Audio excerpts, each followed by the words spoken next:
क्रम में hello students, welcome to maths में रजनून and today we are going to discuss the fourth lecture of inequality. In this inequality we will discuss the modulus inequality. Inequality के solve करने के जितने तरीके हैं वो सारे हम डिस्कस कर चुके हैं लगभग, लेकिन आज जो मॉड्यूलस इनइक्वालिटी है उसे डिस्कस करेंगे. और ट्रिग्नोमेट्रिक और ग्रेटेस्ट इंटीजर से रिलेटेड जो इनइक्वालिटी है वो फंक्शन के क्रम में आपको मिल जाएंगे, वो फंक्शन वाले वीडियो में आपको मिल जाएंगे, ताकि कहीं न कहीं उसके बेसिक भी साथ में क्लियर हो जाए. तो इसी क्रम से बनाया गया है ना.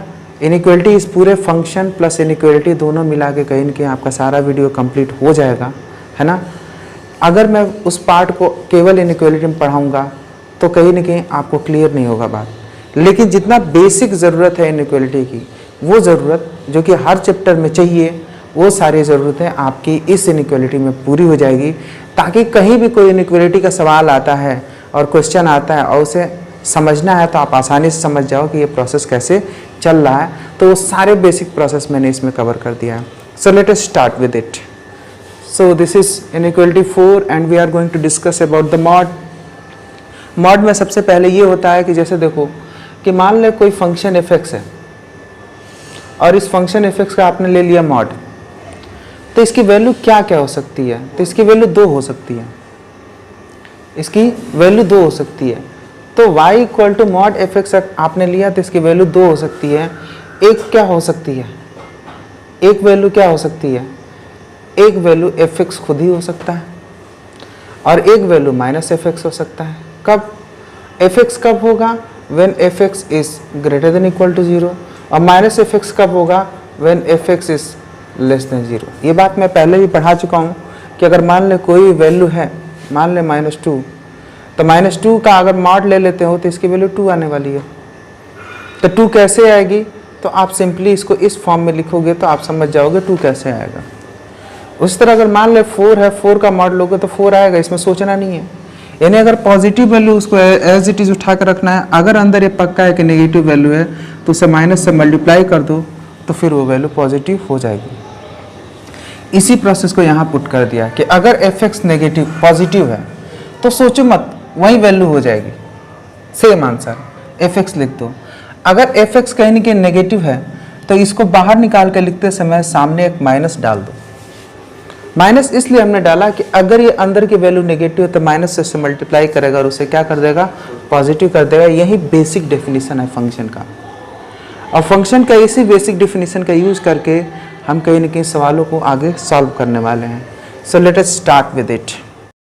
क्वेश्चन नंबर 1 को डिस्कस करते हैं. आप इस क्वेश्चन के 4 पार्ट हैं. चारों पार्ट को लिखने का एक उद्देश्य है, आप पहले खुद देखें और समझने की कोशिश करें. जो मैंने फॉर्मूला पढ़ाया है, जो डेफिनेशन दिया है, उसके हिसाब से अगर इसको डिस्कस करा जाए तो आप आसानी से इसे डिस्कस कर सकते हो. ये जो चीज़ दी है इसका मतलब क्या हुआ. तो पहली चीज़ ये है कि अगर कहीं के पहला क्वेश्चन करते हैं तो मॉड एक्स इक्वल टू 4 का मतलब क्या है. अगर मॉड एक्स 4 आया है तो इसकी 2 बातें हैं, या तो x की वैल्यू -4 होगी या तो x की वैल्यू 4 होगी. क्योंकि अगर -4 हो उसका भी मॉड लोगे तो आंसर 4 आएगा, और 4 है उसका भी मॉड लोगे तो आंसर 4 आएगा. यानी कहीं न कहीं इससे ये निष्कर्ष निकलता है, मॉड मतलब चीज़ों को पॉजिटिव कर देना. अगर -4 भी लिए होंगे तो आंसर 4 आएगा, और 4 भी लिए होंगे तो आंसर 4 आएगा. इसका मतलब x का जो आंसर है वो -4 और 4 दोनों होगा. ये बात आपको समझ में आना चाहिए. मॉड x का आंसर -4 और 4 दोनों होना चाहिए. ये बात आपको समझ में आनी चाहिए. ये लॉजिक आपको क्लियर हो गया होगा, क्योंकि आप सोचो मॉड अगर इसका लेंगे तो 4 ही आएगा, और 4 का मॉड लेंगे तो 4 आना ही है. लेकिन अगर इस तरह क्वेश्चन 2 में जाते हैं, इसको समझ गए आप, क्वेश्चन 2 में इसी के नीचे जाते हैं ताकि आपको क्लैरिटी होगी कि अगर कहें कि मॉड एक्स की value less than equal to 4 है, इसका कहने का मतलब क्या है. इसका कहने का मतलब है x की इसकी वैल्यू 4 से बड़ी नहीं होगी. सीधी बात है. इसका मतलब इसकी वैल्यू 4 से छोटी होगी. इसकी वैल्यू 4 से छोटी होगी, तो इसकी वैल्यू 4 से छोटी होगी. इसका मतलब क्या हुआ, तो कहीं नहीं कि अगर 0 है और ये 4 है ना, तो इसकी वैल्यू 4 से छोटी होगी तो इसके बीच में होगी. तो इसकी वैल्यू हो सकती है 3, मतलब 1, 2, 3 3 कुछ भी हो सकता है इसका वैल्यू।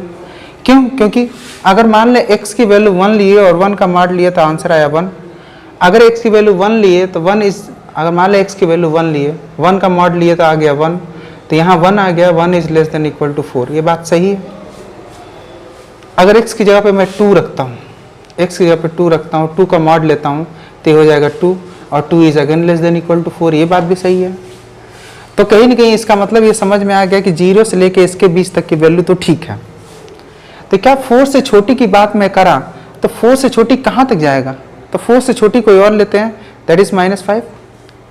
-5 लेते हैं तो x की वैल्यू अगर -5 लेते हैं और इसका मॉड लेते हैं तो ये आ गया 5, क्योंकि मॉड लेते ही हो गया पॉजिटिव। और क्या पॉजिटिव 4 से छोटा होगा? नहीं। तो फिर तो यहाँ पर गलती होने लगी कि मैंने कहा 4 से छोटी, मतलब 4 से बड़ी नहीं होगी, 4 से छोटी, लेकिन यही मैंने बोला कि 4 से छोटी, तो मैंने कहा -5 भी तो 4 से छोटा है, -5 पुट करो ना, आंसर नहीं आ रहा है। तो फिर कहेगा चलो कोई बात नहीं, इतना नहीं चलेगा, आप -4 पे आओ। -4 का मॉड लोगे तो 4 आ जाएगा और 4 is less than equal to 4। ये करेक्ट है क्या? तो ये करेक्ट है। क्यों? क्योंकि 4 इसके इक्वल तो है ना, तो इक्वल टू वाला साइन तो चल ही रहा है इसमें, है ना, तो ये चल रहा है। इसका मतलब -4 तक इसका रेंज है ना, -4 तक रेंज है। यानी अगर ये बोल दिया कि एक mod x less than equal to 4, है ना, इसका मतलब इसका जो भी बात करना है वो हम 4 और -4 की बात करेंगे। जो भी बात करना है 4 और -4 की बात करेंगे। अब आप देखो कि कहीं ना कहीं लेस देन इक्वल टू जब भी कर रहे हैं तो इसके बाहर जा रहे हैं तो वही इक्वेशन गलत होने लग रहा है। क्यों? क्योंकि देखो इसके बाहर मैंने एक वैल्यू ली थी -5 को मॉड लिया था तो 5 आ गया था और 5 is not less than equal to 4, ये गलत हो गया था। तो इसके बाहर गलत हो जा रहा है। इसके इधर वाला वैल्यू भी लोगे तो भी गलत हो जाएगा। मान ले 4 से ज्यादा 6 लिए, 6 का मॉड लिए तो 6 आया, 6 is less than equal to 4। क्या हो सकता है? नहीं। तो इसके भी बाहर गड़बड़ हो जा रहा है। इसका मतलब रिलेशन ये बना कि अगर लेस देन इक्वल टू की बात होगी तो आप घर के अंदर ही रहो। लेस देन इक्वल टू की बात होगी तो जो घर हमने 4 और -4 का बनाया है उसी के अंदर बने रहो। यानी इस घर के अंदर रहना है, सीधी सी बात है। इस घर के हमें अंदर रहना है, इसके कहने का मतलब। तो इस घर के अंदर रहना है तो ये घर क्या है? तो यहाँ x की वैल्यू जा रही है -4 से 4, इक्वल टू भी यहाँ पे बना हुआ है, तो यहाँ पे किसका साइन लगा दिए? क्लोज ब्रैकेट का साइन लगा दिए। This must be clear to you. अब कहीं ना कहीं यहाँ पे थर्ड क्वेश्चन डिस्कस करते हैं। थर्ड क्वेश्चन ऑब्वियसली जब इतना मेहनत कर लिए तो ये बात समझ में आ गया होगा कि ये -4 और ये 4, ये दो वैल्यूज की बात करेगा। पहले ग्रेटर है तो ग्रेटर का मतलब क्या हुआ कि भाई इससे छोटा तो नहीं होगा, इससे क्या होगा? बड़ा होगा, और इससे भी अंदर नहीं होगा, इससे बाहर होगा, तभी ये वैल्यू 4 से बड़ी हो सकती है ना। यानी जब ग्रेटर देन इक्वल टू लग गया ना तो इसका मतलब ये वैल्यू इससे छोटा और इससे बड़ा, मतलब ये वैल्यू इस घर से बाहर निकल जाएंगे। ये जो घर है ना, इस घर से ये वैल्यू बाहर रहेंगे। और यहाँ पे जब छोटी वाली बात होगी तो सारे घर में रहेंगे। नहीं होता है कि आप कहीं ना कहीं चादर से ज़्यादा पैर फैलाते हो तो मतलब कहने का मतलब आप अब बाहर निकल गए, है ना, सीमा से बाहर निकल गए। अभी सीमा के अंदर, यानी 4 से कम हो सीमा के अंदर हो, 4 से ज़्यादा हुए तो सीमा के बाहर चले गए, है ना। तो ग्रेटर देन इक्वल टू रहेगा तो सीमा से बाहर, और लेस देन इक्वल टू सीमा के अंदर। सीमा कैसे बनाया गया? अगर यहाँ 4 लिखा है तो 4 से -4, ठीक है। ये बात समझ में आपको आनी चाहिए। तो इसका मतलब यहाँ आंसर x का क्या होगा? आंसर x का होगा -∞ से -4, और ऑब्वियसली यहाँ पे क्लोज ब्रैकेट होगा, और 4 से ∞। ये बात आपको समझ में आनी चाहिए, ये क्लियर होगा आपको, है ना, पक्के तौर पे। तो थर्ड क्वेश्चन तो पक्का आपको क्लियर हो गया होगा। फोर्थ क्वेश्चन तो वहीं पे डिस्कस कर डालते हैं। थर्ड क्वेश्चन आपको क्लियर हो गया होगा, है ना। फोर्थ क्वेश्चन यहीं पे डिस्कस कर डालते हैं। आप सोचो मॉड x का लिया गया है तो ये क्या है? Always greater than equal to 0, यानी या तो ये पॉजिटिव होगा या मिनिमम 0 होगा, इससे कम हो ही नहीं सकता। और ये नेगेटिव वैल्यू है, तो अगर कहीं कि कोई पॉजिटिव वैल्यू है तो नेगेटिव वैल्यू से हमेशा बड़ी होगी, हमेशा बड़ी होगी, यानी यहाँ कोई भी वैल्यू डालो ये सेटिस्फाई करेगा। भाई ये इक्वेशन में अगर मान लें यहाँ 10 रखता हूँ तो 10 इज ग्रेटर देन -4, सही है। जीरो रखता हूं तो जीरो इज ग्रेटर देन -4, सही है। यानी यहाँ कोई वैल्यू डाल लो तो सेटिस्फाई कर रहा है, यानी सारे वैल्यू के लिए ओके ओके है। इसका मतलब इसका आंसर तो सारी वैल्यू हो गई, और सारी वैल्यू होने का मतलब होल रियल नंबर, सारी वैल्यू होने का मतलब होल रियल नंबर, है ना। तो फोर्थ वाले का आंसर तो होल रियल नंबर हो गया। आपको ये बात समझ में आ चुकी होगी। आपको ये लिमिट बनाने पहले समझ में आ गया कि लिमिट कैसे बनाया जाता है, और फिर जब लेस देन रहता है तो घर के अंदर, और ग्रेटर देन होता है तो घर के बाहर चले गए। घर के बाहर चले गए, कोरोना पकड़ लिया, है ना। घर के अंदर कोरोना से सेफ हो, ठीक है। चलो कोई बात नहीं, ये बात समझ में आया।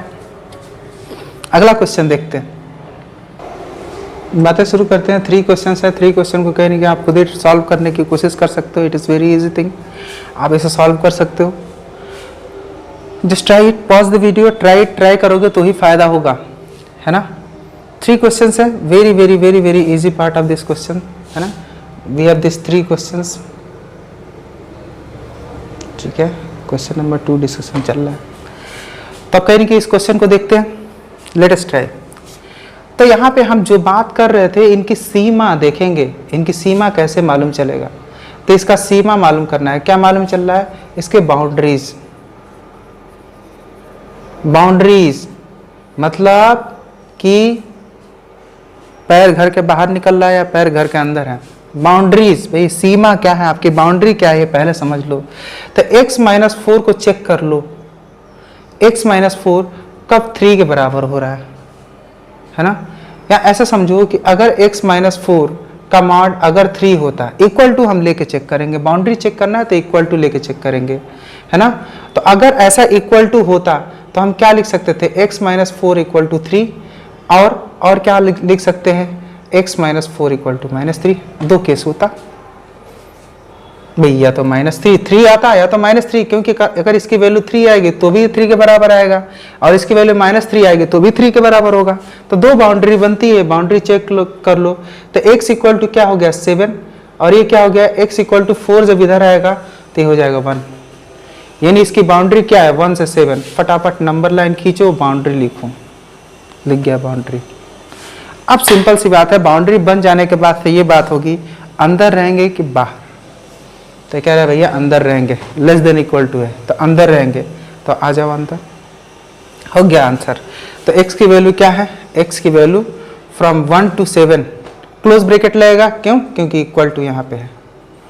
डन, आपको समझ में आ गया होगा। यानी पॉइंट है, हमें सीमा मालूम करना है, सीमा मालूम करने के बाद से हो जाएगा। तो ऑब्वियसली यार, अगर कहीं ना कहीं क्वेश्चन नंबर 1 कर चुके हैं तो क्वेश्चन नंबर 2 भी कुछ ऐसा ही होगा। तो क्वेश्चन नंबर 2 पे चलते हैं। क्वेश्चन नंबर 2 के लिए भी हमें क्या जाननी होगी, बाउंड्री, है ना। क्वेश्चन नंबर 1 आपको क्लियर हो गया होगा कैसे आया है। क्वेश्चन नंबर 2 के लिए क्या करना होगा, तो क्वेश्चन नंबर 2 पे आते हैं। क्वेश्चन नंबर 2 के लिए भी बाउंड्री जानना होगा। तो बाउंड्री तो फिर यहीं आएगी ना, क्योंकि इक्वल टू रख के चेक करना है। बाउंड्री जान गए, बाउंड्री है 1 और 7, ये तो निकल क्या है 1 और 7 बाउंड्री है। लेकिन यहाँ पे क्या है, ग्रेटर देन इक्वल टू।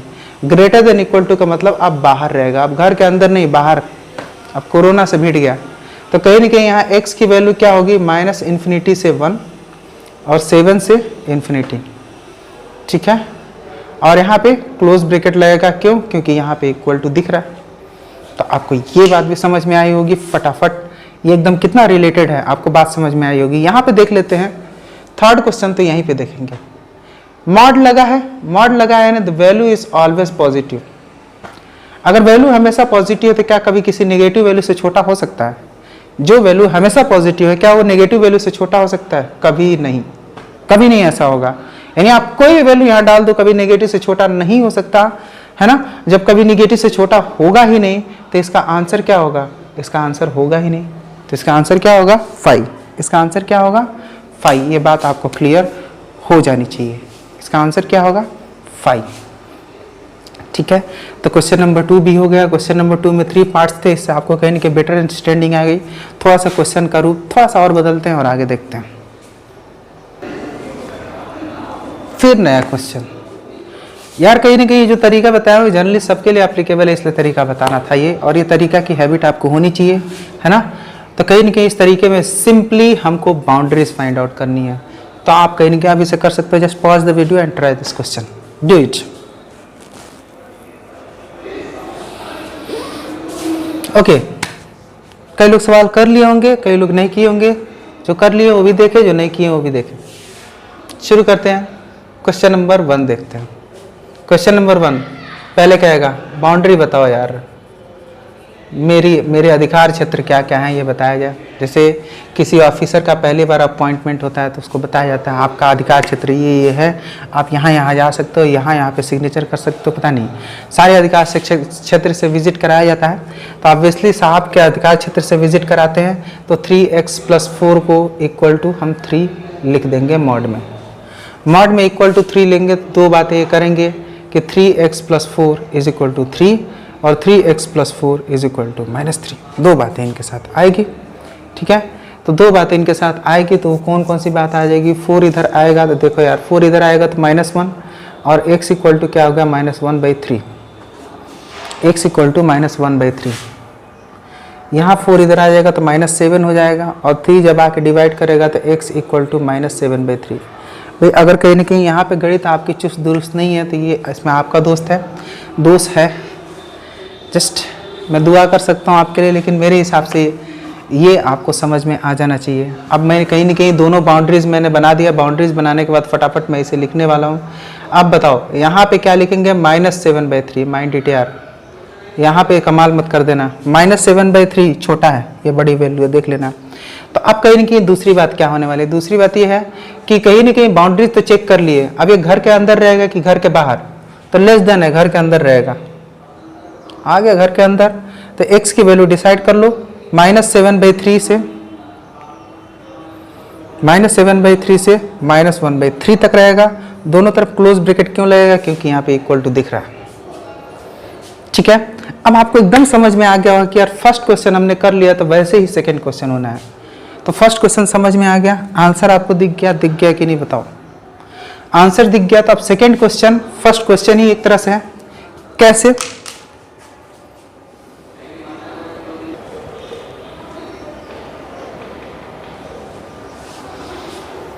कैसे है फर्स्ट क्वेश्चन।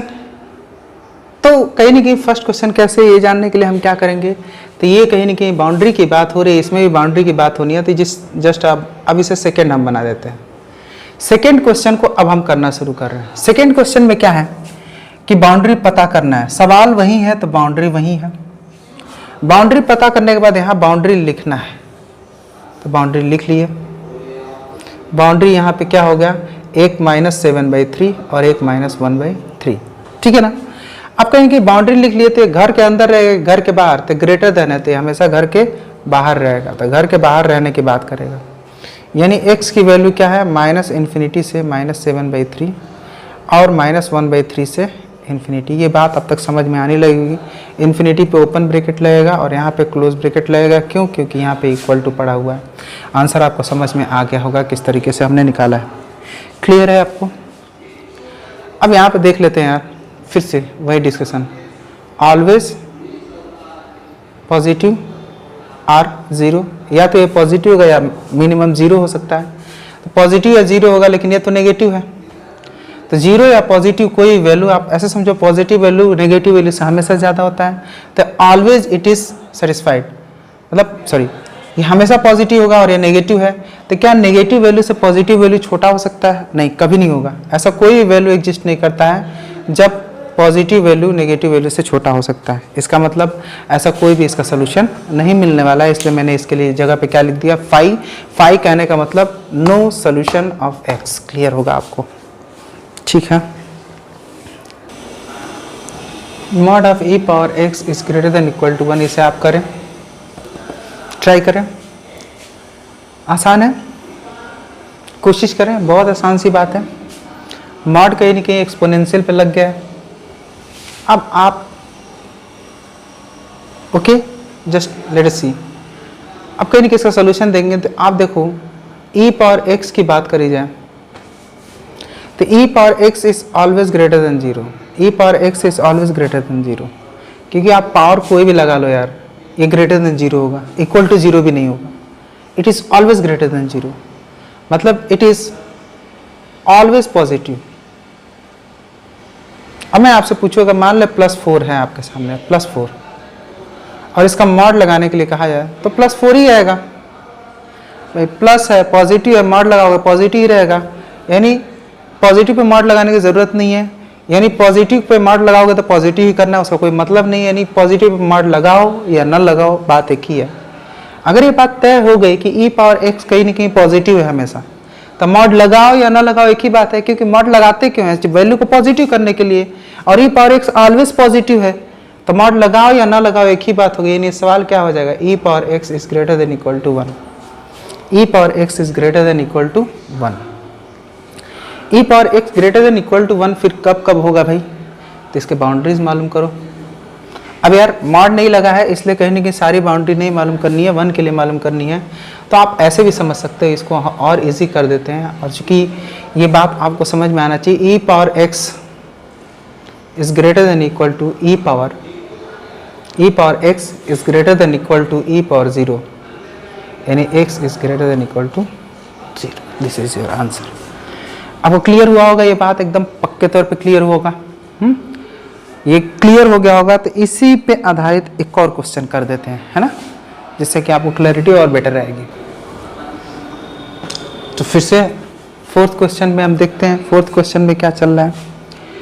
तो ये क्वेश्चन है यार, इसको कैसे करना है, इसको कैसे करना है, एक्सपोनेंशियल ही अभी चल रहा है, तो इसको क्या करना है, तो भाई कहने कि ये सवाल आप देख के ही आप कर लिए होगे, पक्का आंसर आ गया होगा, हम भी कर लेते हैं यार। डिस्कशन फिर से मान ले, पहले क्वेश्चन और दूसरे क्वेश्चन की हम बात कर रहे हैं, तो पहले क्वेश्चन में क्या डिस्कशन है, ये वाली वैल्यू ऑलवेज पॉजिटिव है, भाई एक्सपोनेंशियल वैल्यू है, एक्स का कोई भी वैल्यू हमेशा पॉजिटिव होने वाला है।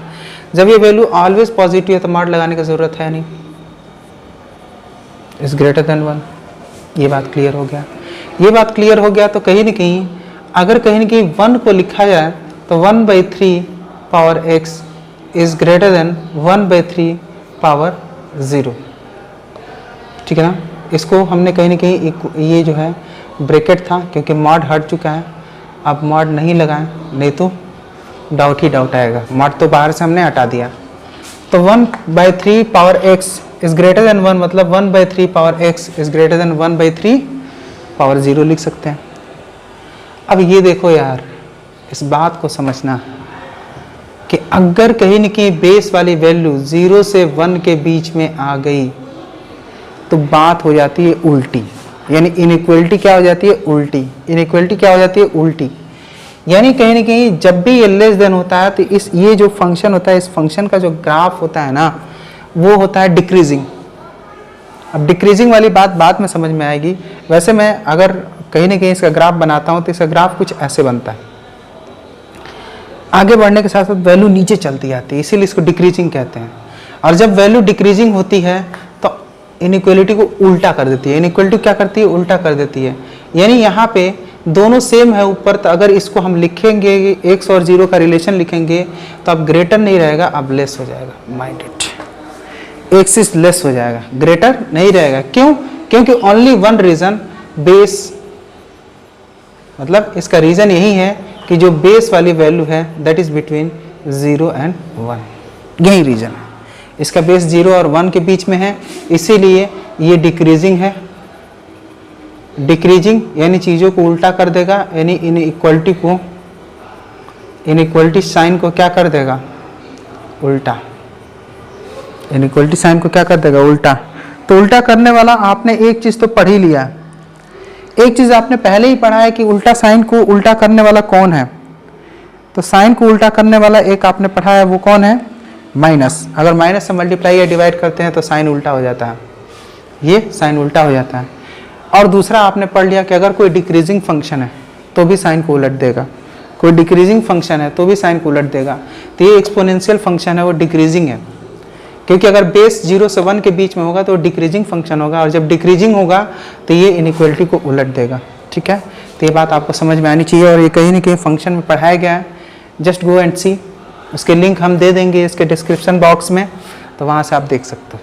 ठीक है, this must be clear to you, आपको ये क्लियर हो चुका होगा पक्के तौर पे।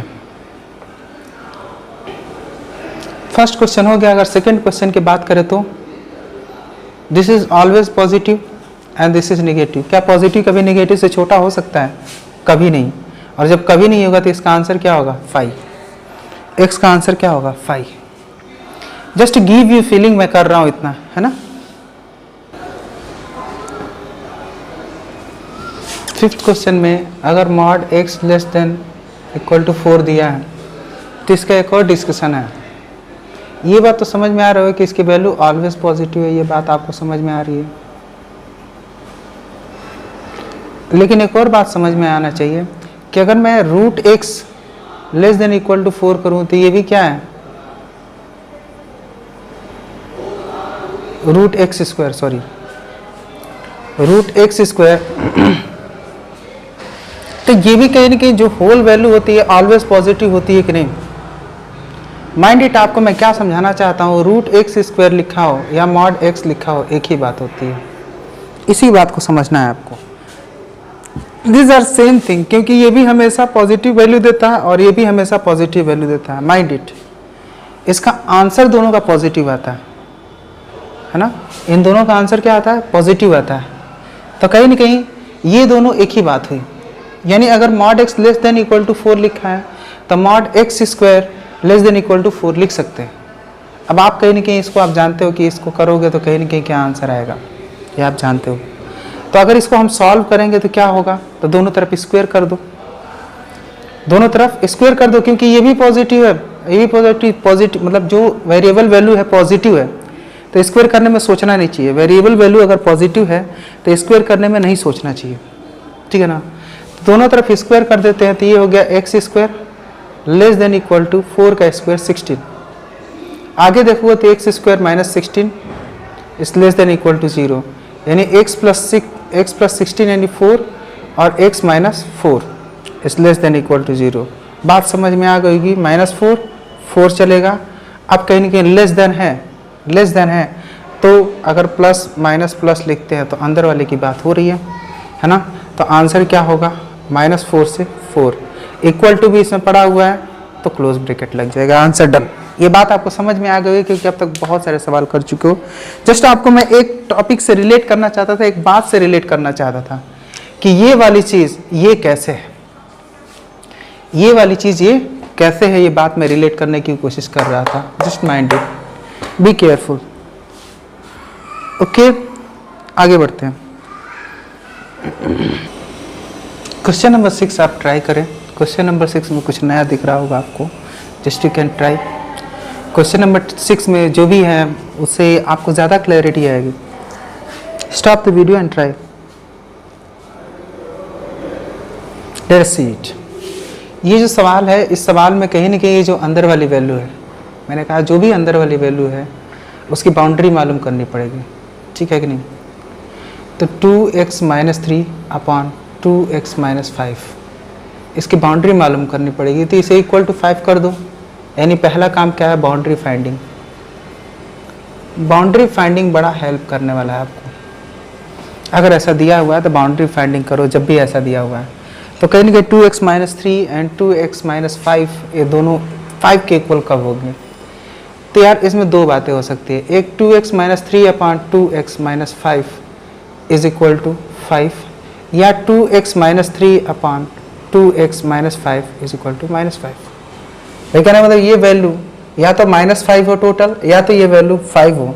अगर ये टोटल वैल्यू -5 होगी तो भी इसका आंसर 5 आएगा, और ये टोटल वैल्यू +5 होगी तो भी इसका मॉड लेने पे आंसर 5 आएगा। इसलिए दोनों आंसर हमने लिख दिया। इसका मतलब ये अंदर की वैल्यू अगर 5 होगी या -5 होगी तो आंसर 5 आएगा, सीधी बात है ना। तो इसका मतलब इसकी वैल्यू या तो 5 हो सकती है या तो -5 हो सकती है, जो मैं एक्सप्लेनेशन शुरू में भी डिस्कस किया था। लेकिन ये लिखते ही कहीं ना कहीं आप देखना, यहाँ पे हमने जब भी इनइक्वालिटी की बात करी थी तो एक बात का ध्यान रखने की हमने करी गई थी, वो यहीं पे हम ध्यान रख लेते हैं। वो क्या है कि 2x minus 5 should not be equal to 0, यानी x is not equal to 5/2। ये पहला, यहाँ पे अनडिफाइंड है, इसलिए x की वैल्यू 5/2 आएगी नहीं, ध्यान रखना। यानी नीचे की वैल्यू हम पहले चेक कर लेते हैं, जब भी डिनोमिनेटर की बात आती है तो चेक करके पहले उसे क्लियर कर लेते हैं। अब हम आगे की बात करेंगे। तो आगे की बात करेंगे तो इस सवाल को सॉल्व करना शायद आपके लिए आसान से आसान होगा। तो इसको सॉल्व करोगे तो क्या होगा, 10x माइनस 25, ठीक है, और यहाँ हो गया 8x और 25 इधर आएगा, तो ये हो जाएगा 22। ठीक है, तो ये क्या हो जाएगा, x इक्वल टू 22/8। ठीक है, 2 4 जाए 8, 11 यानी 11/4, x की 11/4, एक वैल्यू 11/4 आ गया। इसको चेक करते हैं, 2x - 3, ये इधर कैलकुलेशन होगा तो 5 2 जा 10x माइनस लगेगा और यहाँ प्लस हो जाएगा, दैट इज 25। 10x इधर आएगा तो हो जाएगा 12x और ये -3 इधर जाएगा तो प्लस हो जाएगा, यानी 28, है ना। x equal to 28/12, this is 7/3। तो x की वैल्यू यहाँ से 7/3 आई। यानी पॉइंट है कि यार ग्राफ में मुझे बाउंड्री मालूम चल गया। बाउंड्री क्या मालूम चला, 11/4 एंड 7/3। कौन बड़ा है यहाँ से चेक कर लो। 3 से डिवाइड करेंगे, 3 2 जा 6, 1 7, 3 3 जा 9, 3 ऐसा कुछ आ रहा है। इसको चेक कर लें तो 4 2 जा 8, 3 11, है ना, 30 एंड 2.7। ऑब्वियसली ये वैल्यू छोटी है, छोटी वाली वैल्यू पहले लिखेंगे, यानी 7/3 पहले लिखेंगे और उसके बाद से क्या है 11/4 बाद में लिखेंगे। ये बात क्लियर हो गई आपको। कैसे क्लियर हो गई, ये समझ में आ गया होगा आपको। बाउंड्री मालूम चल गई तो अब ये पूछना है कि ये बाउंड्री के अंदर रहेगा x का वैल्यू कि बाहर रहेगा।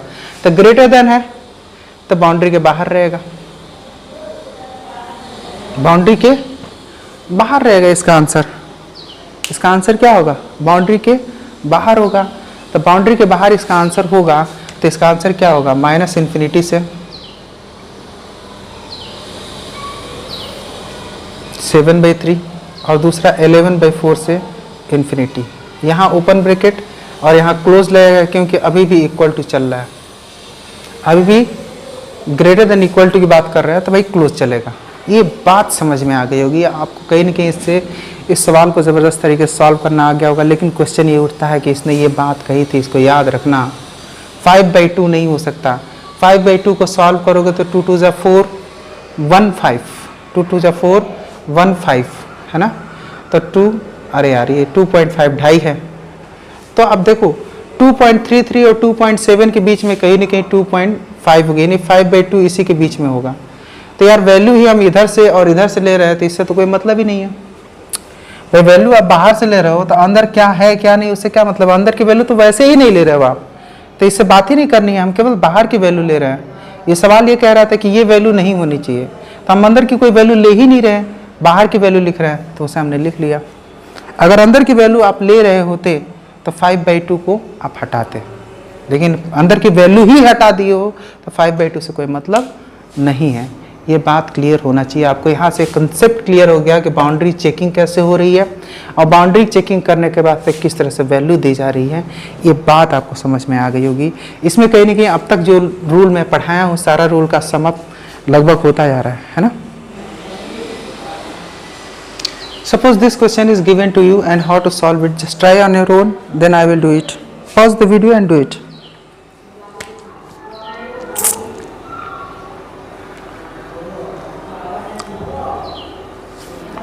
Okay, let's start it. यहाँ पे कहीं ना कहीं यहाँ पे देखा जाए तो सवाल है, सवाल में कहीं ना कहीं बाउंड्रीज हम देखा करते थे, लेकिन मॉड के अंदर जो वैल्यूज रखी है उसके बारे में भी देख लिया करो कि क्या ये वैल्यू हमेशा पॉजिटिव है। तो डी चेक कर लिया करो, क्वाड्रेटिक इक्वेशन है डी चेक कर लिया करो, तोड़ फोड़ करने के पहले डी चेक कर लिया करो अगर क्वाड्रेटिक इक्वेशन दिखता है तो डी चेक करेंगे तो b² - 4ac हो गया। b की वैल्यू 5 है, -4, a की वैल्यू 1 है और c की वैल्यू कितनी है 16। तो 5² that is 25 -64, 25 - 64 is less than 0। a की वैल्यू 1 है, that is always greater then 0। तो d is less than 0 and a is greater than 0, d is less than 0 and a is greater than 0। अगर ऐसा हो गया है तो इसका मतलब क्या है, this value inside the mod is always positive। ये वैल्यू क्या है, always positive है। यह जब always positive तो mod लगा के क्यों रखे हैं, mod का कोई मतलब नहीं है, mod हटाओ यहाँ से।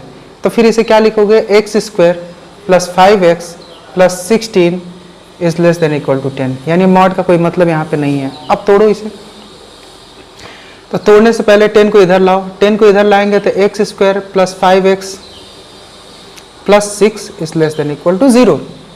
तो इसको तोड़ेंगे तो क्या होगा, x + 2 एंड x + 3। इतना ज्ञान तो आपको है ही। फिर फटाफट नंबर लाइन पे, अब कहीं ना कहीं आपको ये सब बातें बताने की ज़रूरत नहीं है, प्लस माइनस प्लस हो गया, और क्या करना है, तो लेस देन इक्वल टू है माइनस वाला लेना है, यानी आंसर -3 से -2 होगा, क्लोज ब्रैकेट होगा क्योंकि इक्वल टू यहाँ पे दिख रहा है, आपको समझ में आ गया होगा। और कहीं कि question 6 is easier, sometimes it में बी टफ, इट में सीम टू बी टफ, लेकिन कहीं ना कहीं आपको इजी लगा होगा। और इसमें पॉइंट क्या था, इसमें पॉइंट ये था कि आप मॉड के अंदर कोई वैल्यू रखी है तो पहले ये भी चेक कर लो कि क्या वो कभी नेगेटिव होगी। ये नहीं जो यहाँ पे बाउंड्री रखना शुरू कर देना कि this is equal to 10 and this is also equal to -10, ये कभी नहीं होगा कि ये -10 के इक्वल होगा, कभी होगा ही नहीं। तो पहले अंदर की वैल्यू चेक कर लो कि या क्या हमेशा ये चलेगा इसके साथ, हमेशा जब चलेगा ही नहीं तो इनइक्वलिटी से सब मतलब नहीं है भाई। पॉजिटिव पॉजिटिव रहेगा तो मॉड से बाहर, ठीक है ना, पॉजिटिव पॉजिटिव रहेगा तो मॉड से बाहर, क्योंकि मॉड उसका कुछ नहीं करने वाला है, मॉड उसके बारे में कुछ नहीं कहेगा, क्योंकि मॉड का काम ही होता है वैल्यू को पॉजिटिव करना। तो मॉड उड़ाओ अगर ऐसा हुआ तो, so it must be clear to you. तो यहाँ तक आपको बात क्लियर हो गया होगा। तो कहीं ना कहीं मॉड के कुछ सवाल हमने करे और सवाल आपको सॉल्व करने आ गया। चूंकि कहीं ना कहीं यहाँ पे हम सॉल्व कर रहे हैं तो x की वैल्यू निकाल रहे हैं, x की वैल्यू निकाल रहे हैं, तो फॉर द गिवन इनइक्वालिटी हम x की वैल्यू निकालने की कोशिश कर रहे हैं। एक्चुअली इसका यूज़ क्या होता है, इसका यूज़ होता है इनइक्वालिटी, इसका यूज़ होता है डोमेन फाइंडिंग में, कि कोई फंक्शन दिया हुआ है तो उसमें x की वैल्यू क्या क्या डाली जा सकती है, तो उसमें इनइक्वालिटी का यूज़ होता है, ठीक है। तो डोमेन फाइंडिंग में इनइक्वालिटी का यूज़ होता है। तो जब हम डोमेन फाइंडिंग सीख रहे हैं, जो कि फंक्शन में हम सीख रहे हैं डोमेन फाइंडिंग, तो आप डोमेन फाइंडिंग में आप बार बार इनइक्वालिटी का यूज़ करोगे। तो जब इस इनइक्वालिटी का वहाँ पे बार बार यूज़ करोगे तो कंसेप्ट क्या होगा, कंसेप्ट वही होगा जो यहाँ पे सीख रहे हो, ठीक है, यही कंसेप्ट होगा। ये एक बेसिक पोर्शन था, इसीलिए मैंने आपको ये बात सिखाई ताकि कहीं ना कहीं आपको वहाँ पे समझ में आए कि ये इनइक्वालिटी कैसे लग रहा है, कैसे ये इसका इंटरवल इसके बीच में हो गया, ये बात आपको समझ में आए, इसीलिए मैंने इतना इनइक्वालिटी आपको सिखाया। ये बेस है। लेकिन जब हम फंक्शन को पूरी तरह सॉल्व कर रहे हैं, समझ रहे हैं, तो उसमें इनइक्वालिटी का रोल था, इसलिए बेस के तौर पे हमने डाल दिया साथ में। अब आप फंक्शन पढ़ोगे तो इनइक्वालिटी वाला पोर्शन जहाँ पे आएगा फटाक से समझ जाओगे, अच्छा यही तो है, इसका इंटरवल इसके बीच में होगा। तो एक्चुअली इनइक्वालिटी का यूज़ मेनली डोमेन फाइंडिंग के लिए होने वाला है, और डोमेन फाइंडिंग में हम बहुत अच्छे क्वेश्चन करेंगे, है ना। चाहो तो इनइक्वालिटी में डोमेन फाइंडिंग भी घुसा देंगे तो कहीं ना कहीं और ज़्यादा टफ हो जाएगा, जस्ट इसका कहने का कोई मतलब नहीं रहेगा। इनइक्वालिटी का जो बेसिक्स था वो आपको क्लियर हो गया, है ना। अब इसके बाद से वेवी कर्व मेथड एक इसका होता है for formality. Wavy curve method वैसे समझाना ज़रूरी है, क्योंकि एक इनइक्वालिटी से कुछ ग्राफ भी निकल के आते हैं, उससे ग्राफ बन जाता है वेवी कर्व मेथड से। तो ये बताता है कि इस इनइक्वालिटी का अगर इस इक्वेशन का अगर हम ग्राफ बनाएं तो ग्राफ कैसा होगा, है ना, ग्राफ कैसा होगा, वेवी कर्व मेथड बता देता है। और वो ग्राफ कहीं ना कहीं इनइक्वालिटी का सॉल्यूशन भी निकाल के देता है। कैसे देता है समझते हैं, क्योंकि अब तक जितना इनइक्वालिटी किए हैं उसको ग्राफ के वे में समझेंगे, इसी के लिए हम यूज़ करते हैं वेवी कर्व मेथड। इसका मेन यूज़ यही है, माइंड इट। ये नहीं जो वेवी कर्व मेथड एक इनइक्वालिटी सॉल्व करने का दूसरा तरीका है, मतलब इसको फील कर लो यार, ग्राफ में बस फीलिंग देने के लिए है। सॉल्व करने का तरीका सारा मैं डिस्कस